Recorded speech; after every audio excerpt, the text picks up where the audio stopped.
In the year 2003, on July 11th, the game Kirby Air Ride was released for the GameCube. After a year of development at HAL Laboratory, the game had stalled. The chief director of the series at the time, Masahiro Sakurai, was brought in at the request of the lead programmer to act as director and salvage the project. In 3.5 months, the game was brought into a finished state. With work done on Air Ride, Sakurai left the company to go independent. It seemed that this would be the last Kirby project Masahiro Sakurai ever directed. The game received mixed to poor reviews by major outlets on release, but gained many passionate fans and was praised for its innovative and highly replayable battle mode, City Trial. 22 years later, this happened.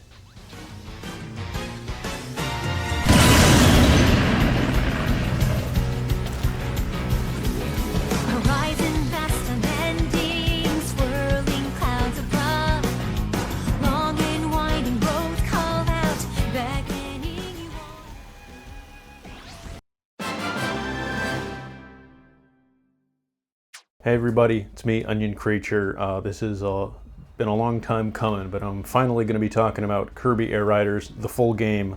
Obviously made many a video pre-release, and have been looking forward to it for far longer than even before it was announced. So let's get started. Kirby Air Ride was the first Kirby game I ever played. It made a pretty big impact on me when I was but a dumb child, and so a few years later I grabbed a copy at a local GameStop for about $20, which by today's standards is a pretty damn good deal. I've continued to return to City Trial over the years and always have a good time. It was never a perfect game, but it offered an experience you couldn't find anywhere else. The director, Masahiro Sakurai, brought back the concept for the criminally underrated Smash 4 side modes, Smash Run and Smash Tour. Neither exactly captured the magic of the original City Trial, but did take the key element of upgrading yourself with power-ups before a final challenge. I personally thought up many ideas for a possible sequel to Kirby Air Ride, but never thought it very likely to happen. New characters incorporating a broader view of the series, new City Trial maps, improved mechanics, and perhaps most importantly, online play were always at the top of my mental lists. The longer time went on, the less and less likely it seemed, however. Sakurai seemed to have totally moved on from the Kirby series and showed no signs of returning. HAL Laboratory, Kirby's home development studio, continued to make largely platformer entries, and there was no indication of them reviving the concept either. Perhaps the most painful moment of any Nintendo Direct came in 2014 when Rosalina was unveiled for Smash Bros. For Wii U and 3DS. Her trailer began with what I thought at the time may have been our first look at a new Kirby Air Ride game with the music and of course Kirby on a Warp Star, and it was quite painful when the Mario characters showed up and it was clear that this was not in fact a new entry in the sub-series. Devastating. Finally, in 2025, it was time. For some goddamn reason, Nintendo decided to make the penultimate reveal of the Switch 2 Direct, Kirby Air Riders. No gameplay was shown, it was a pre-rendered trailer, and the only information to come from that trailer was that it was a 2025 release, with Masahiro Sakurai coming back to direct the game. It was a pretty special moment for myself and many others who have been looking forward to the possibility of a new Air Ride game for such an exceptionally long time.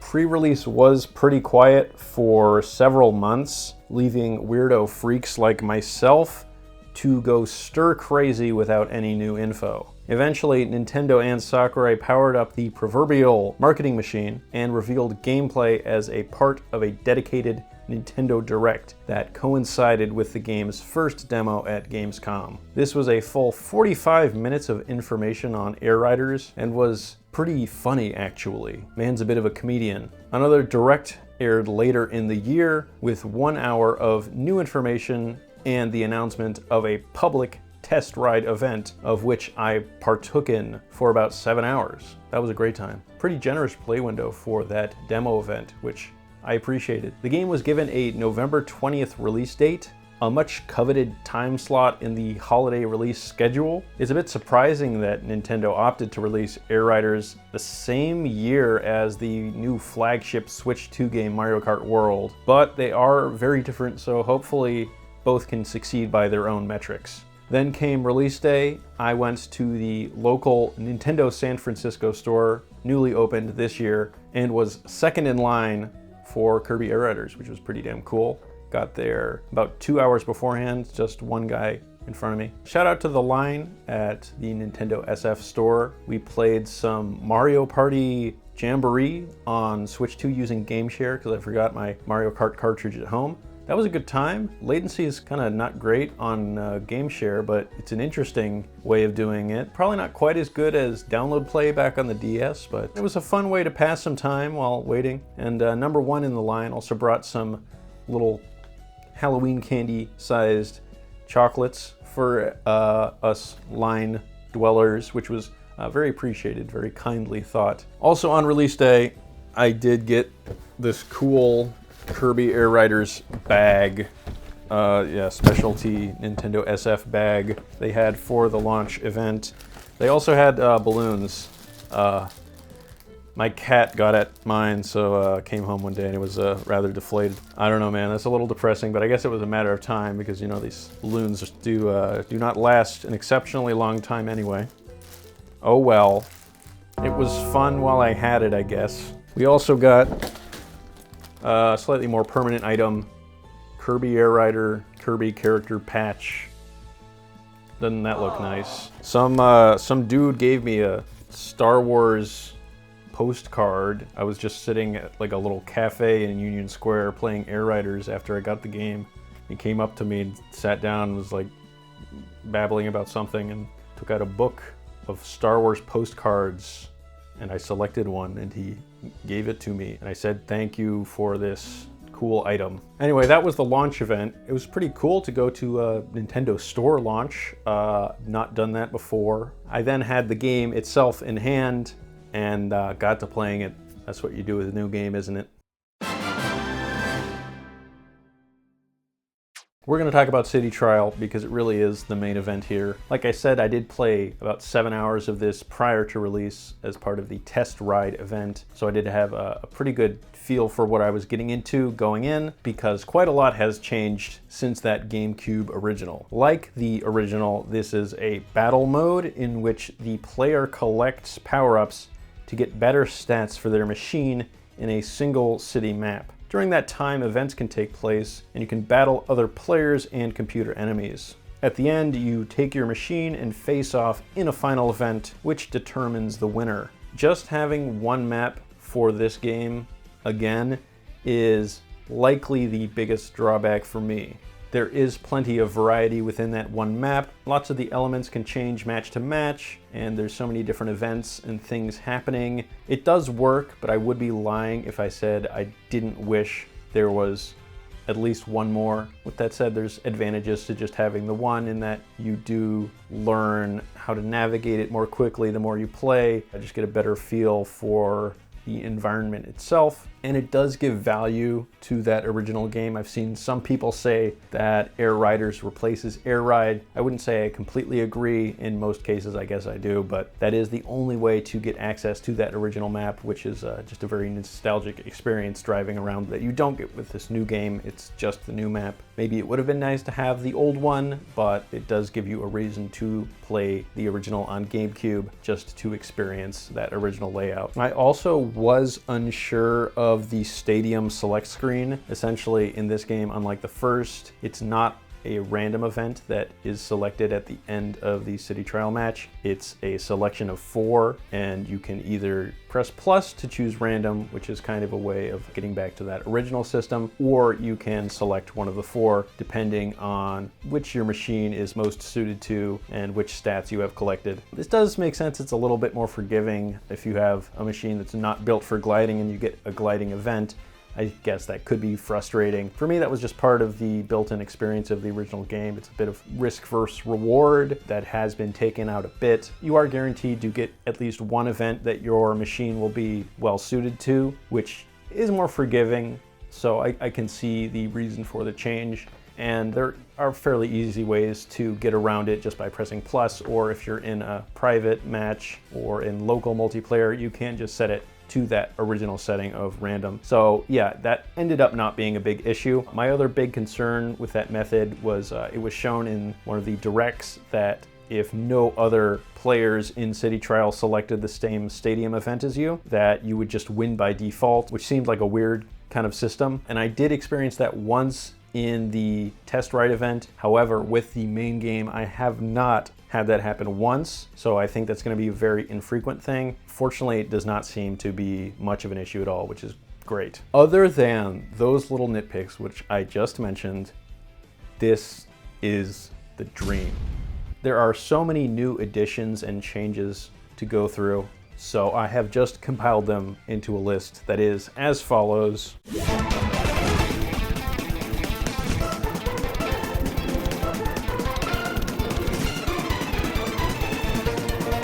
City Trial is the biggest draw of this game. It's the mode I've played the longest. Sakurai himself does make that pretty clear in the pre-release directs that it is what the game is focused on. It's kept me coming back to it over the years. One of my most consistently replayed games ever. One that I just pop into my GameCube from time to time, play a few matches, break it out for some multiplayer every once in a while. It's just been such a consistent part of the games I play.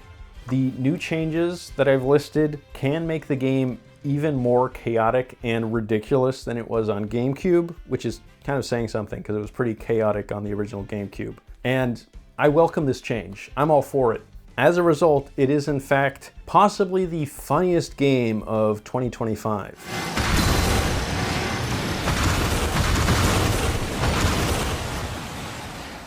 I will say it can take some getting used to and be very overwhelming at times.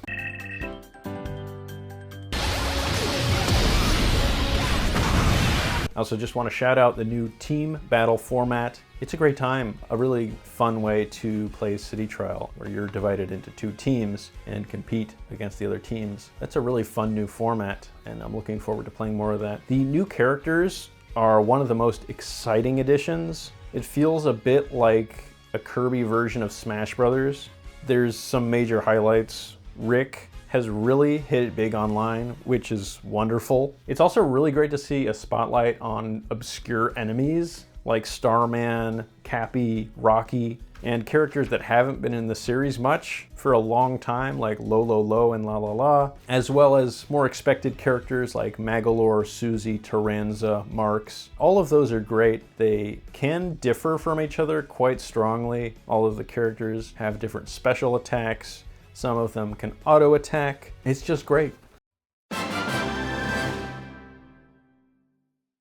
It can't be overstated how big of a deal it is to have online in Kirby Air Ride. I really hope that it retains a player base for a long time post-launch. This is definitely one of my concerns. Many other Kirby games which have had online play, like Kirby Fighters 2, Kirby's Dream Buffet, have not retained that player base long-term, which is really unfortunate. I'm hoping that since Air Riders is a more high-profile release, it's got the Sakurai pedigree, it's been given this holiday release schedule, that it can retain players for a long time post-launch. One potential issue that has been brought up by many is the price of Kirby Air Riders. It's at $70, which is, yeah, it's quite a lot. No getting around that. Definitely an issue with the Switch 2 generation so far is that virtually every single game seems to be releasing at about $70 if it's a full retail release. Drag X Drive and Switch 2 Welcome 2 are excluded.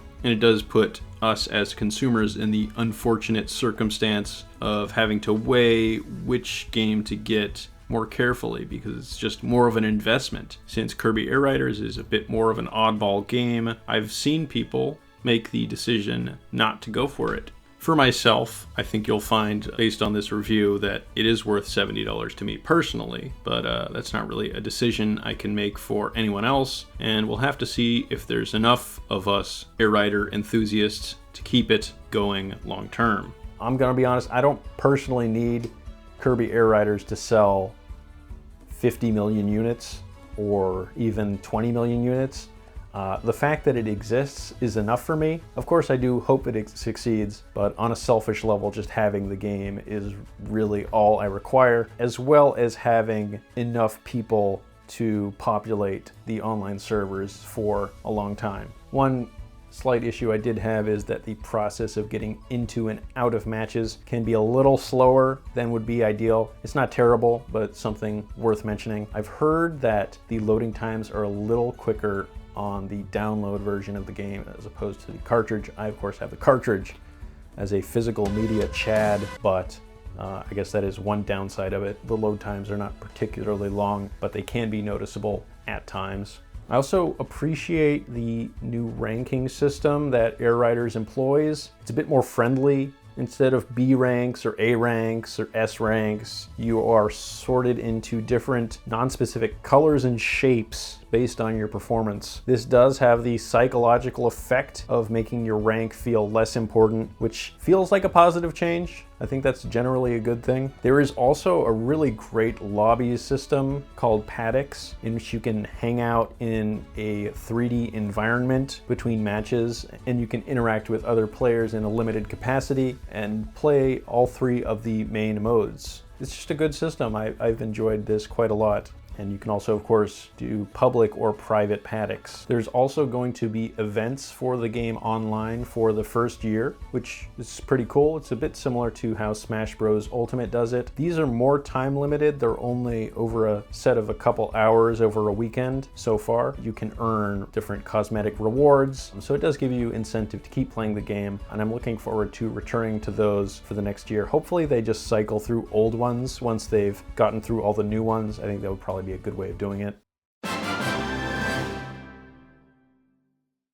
All right, Air Ride, so it's still a fine enough side mode, which is interesting given that it's the namesake of the series. There have been major improvements to this mode, however, so it's more worth checking out than before. The new larger roster of characters and machines adds variety. The new maps can be pretty elaborate. All of the original Air Ride maps are remastered and unlockable as well. The new Starstream mechanic is one of the biggest additions. It makes it far more straightforward to catch up if you've fallen behind in a race. In general, I'd say it's a good introduction to racing games for younger players, since you don't have to press any buttons to accelerate. The only buttons are, of course, for stopping and drifting, and then using your special attack, which is, of course, the infamous second button that Sakurai was forced to add for this release. So while the core gameplay is improved, it is still an inferior experience to basically all other contemporary kart racers today,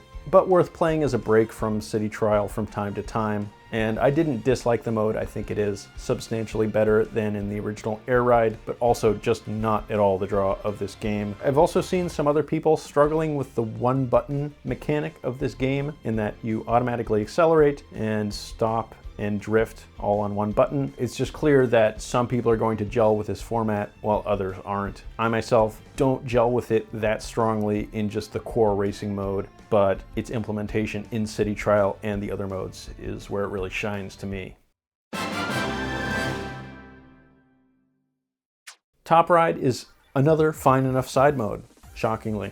More depth has been added here, as you can now choose your character and vehicle. That's a new system. It's surprising that the original maps didn't return, since it surely wouldn't have been that complicated to do, but the new ones are good enough. They're larger and more elaborate, so we'll give it that. Some new power-ups have also been added, which contribute to the chaos. A weird diorama visual setting is included for some reason. It boosts the saturation and gives it a slight depth of field effect. Kind of an interesting feature, not super necessary to use, but why not? This is I will say, the mode where I have had the most trouble finding online matches. For all of the main modes, you can play them online, but clearly not that many people are playing Top Ride compared to the other modes, which isn't that surprising. It really is just a side thing that they didn't have to bring back. I guess they decided it was worth it. And you know, I think it does provide some variety to the experience. I did enjoy this game mode more than I did in the original. I think it works very well. Having the increased variety from the new characters and machines was a great thing. Road Trip is the main single-player mode. It takes cues from World of Light from Smash Bros. Ultimate in terms of structure, but has a far more satisfying execution. You travel on a road, going to various stages, collecting machines and powering them up by completing challenges. You fight a few different bosses in this mode, which was a nice surprise. I liked seeing those. Road Trip also does have a story with actual cutscenes, far more than were in World of Light. They're not particularly long or in-depth, but do serve as a nice reward for progression. Tonally, it's fairly self-serious, which is not all that usual for a Kirby game. I'll say it's the closest thing to Subspace Emissary from Brawl since Subspace Emissary, and that's something I appreciate as a massive fan of that mode. So seeing a mode that evoked that so much was pretty damn neat. Multiple routes can be taken at the end of these stages depending on which character PNG you recruit. I'll talk about the ending a little bit in non-specific terms. It's a bit of a sad ending for the bad ending, and it has a really excellent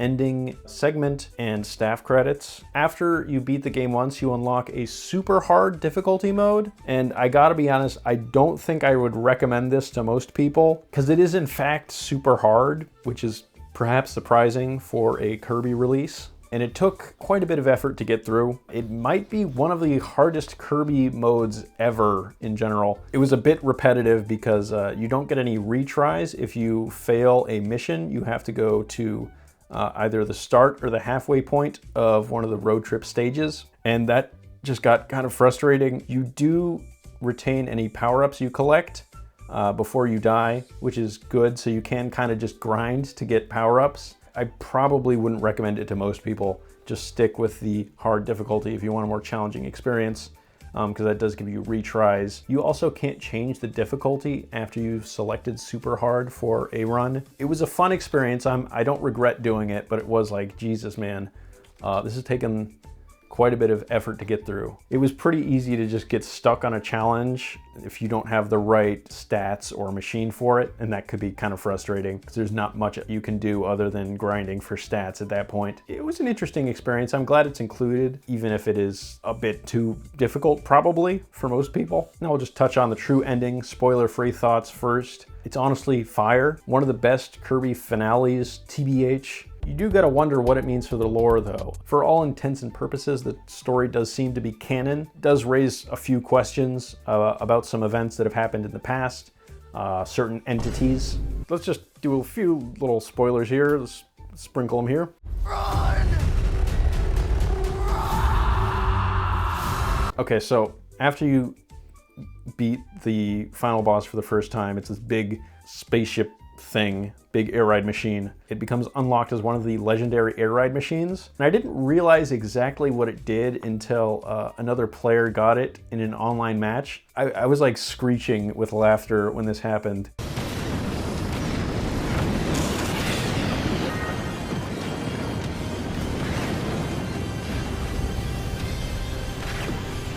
It just like fills up the entire stage and destroys everything, just kills you instantly. It's a bizarre inclusion in this game. For a game that already has just so many like explosions and visual effects happening, it was like, all right, we've just gone to another level here. This is truly bizarre. Funniest shit ever, bro. I mean, come on. 4, 3, 2. Okay, wrapping up my thoughts on Road Trip. I will say it's not the most in-depth mode. It is a bit repetitive, especially in that super hard difficulty, but I think you are gonna wanna play through it at least twice to get the true ending, to get that, you need to collect all of the different air ride machines and then take them to the final boss. That's definitely worth doing. The true ending is well worth it, and I think the experience getting there is really quite fun. You get challenges from air ride as well as city trial and top ride, so it does mix it up enough. You know, I said it gets repetitive, but that's mostly just in that super hard difficulty where you do kind of have to do the same challenges over and over to grind for stats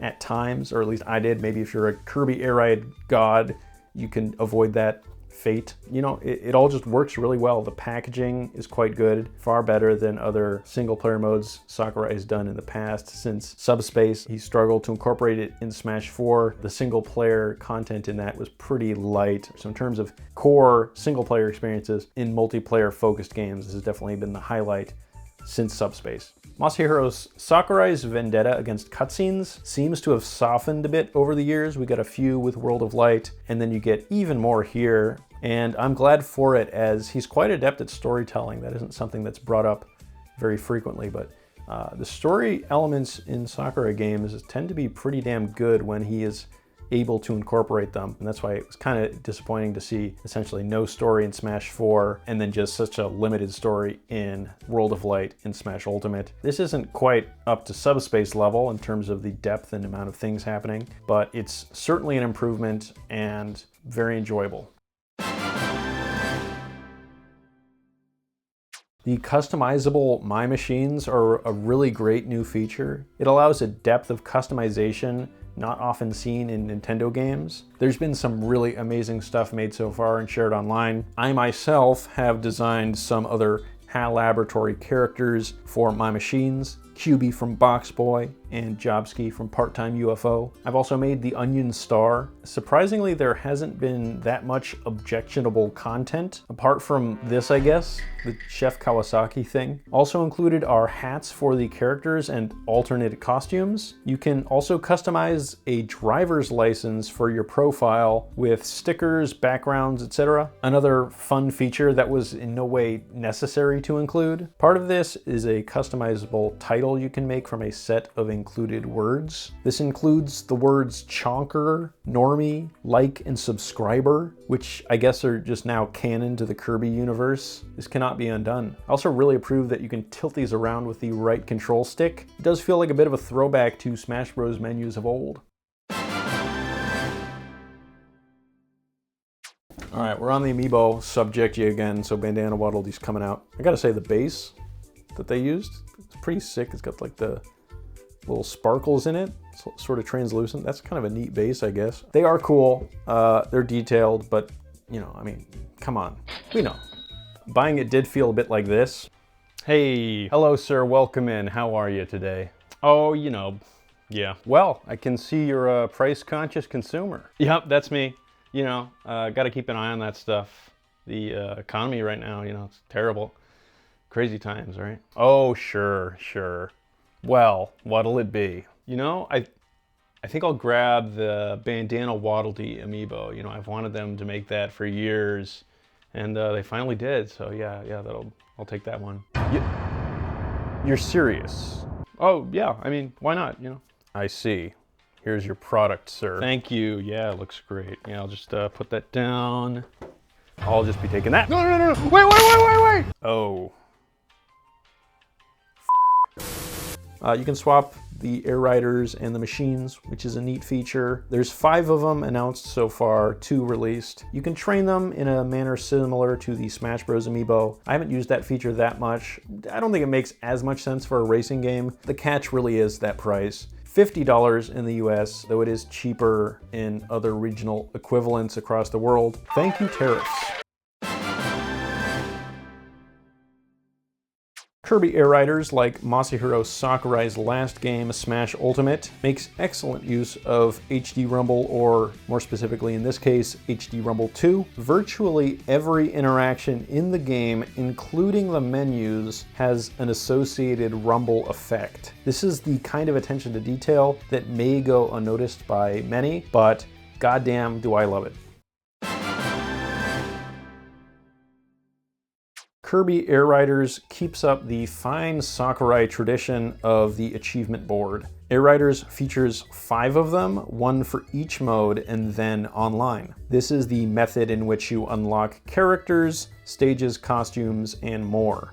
The rate at which these are unlocked at the start of the game is extremely rapid, possibly a bit too much so, but it does hit the dopamine receptors whenever another one gets ticked off, so who am I to complain? In terms of unlocking characters, I actually quite like that. That's something that was incorporated in Smash Ultimate. It does take a bit of time to unlock them all. I think that's a great progression system. There's actually a few characters I have not unlocked in the full game. I did play as them in the demo. Scarfy and Gooey have evaded me thus far.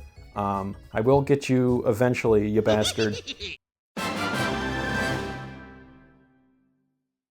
Why are these here? They're collectible 3D models of the air ride machines made to look like delectable little gummy candies that you can toss around in 3D space if you want. You don't have to, there's no reason to. I think what I love about the gummies is that no AI in the world could ever come up with this feature. This is a uniquely human creation, and that's kind of beautiful.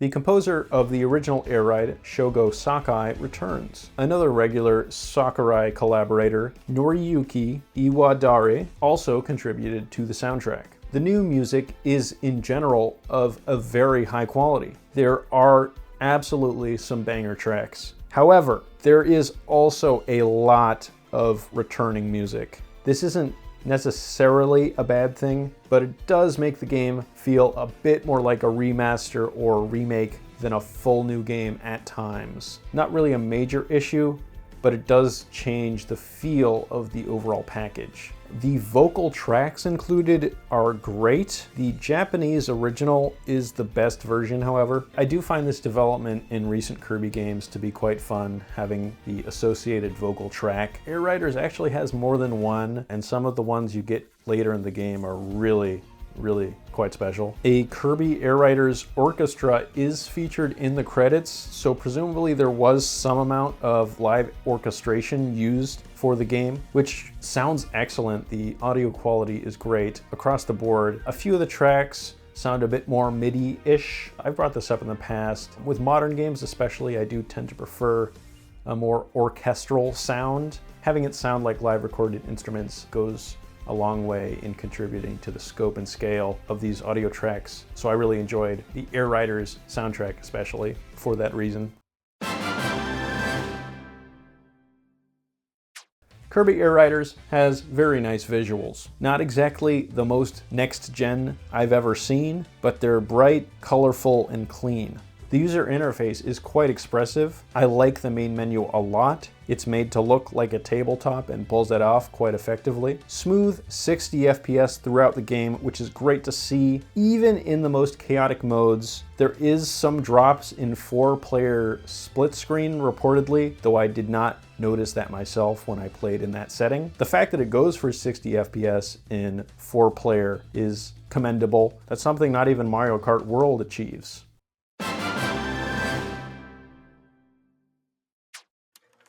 Our first video game of the day is, of course, Kirby Air Ride 2. I would love to see the return of Kirby Air Ride in some form. A sequel, for instance, that would be pretty tremendous. I don't know how likely that is, probably not very. I hope Nintendo makes another, or HAL makes another one. We love Air Ride, yeah, it's a good one, yeah. This is a game I have needed in my life for many an age. It has finally been brought unto us. I cannot imagine that Air Riders will breach too far into the mainstream based on my playtime. It functions largely as a fantastic arcadey battle game featuring Kirby characters, which might not have as broad an appeal as something like Mario Kart World or Sonic Racing Cross Worlds. I don't care though. It's refreshing to get a game so confident in its identity. There are no plans for DLC updates or even sequels, meaning this is what we're going to have in terms of Kirby Air Ride games for the foreseeable future. For one, this is highly unusual in the contemporary age of gaming, and honestly pretty commendable. The other thing is that I believe Kirby Air Riders is enough to satiate longtime fans looking for a new entry in the series, as well as new players willing to take a chance on a less safe game. It improves on virtually every aspect of the original and brings in online play, a solid single-player mode, and an actual just ton of bonus features, many of which are objectively unnecessary, but appreciated regardless. I, Onion Creature, am a big fan of this game. Well, that's it. I don't think it can be overstated that this is my most wanted Nintendo sequel ever. And it finally happened, and it's just as good as I ever could have hoped. That's pretty amazing.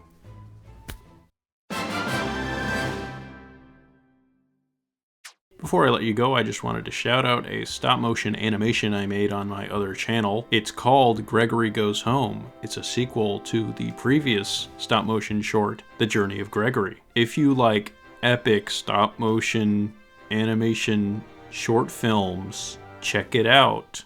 Goodbye.